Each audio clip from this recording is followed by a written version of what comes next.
बूढ़े आदमी ने इत्मीनान से बिस्मिल्लाह पढ़ी और हजाम की कुर्सी पर बाल कटवाने के लिए बैठ गया।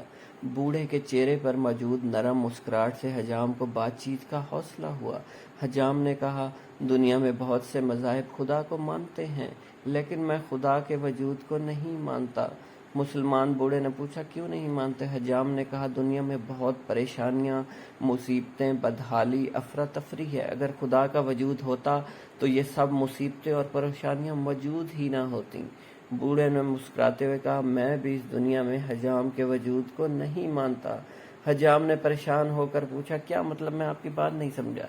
बूढ़े ने हजाम की दुकान से बाहर गुजरते गंदे और लंबे बालों वाले शख्स की तरफ इशारा करके कहा, क्या तुम उस शख्स के लंबे और गंदे बाल देख रहे हो? हजाम ने कहा, जी हाँ, लेकिन इसका मेरी बात से क्या ताल्लुक है?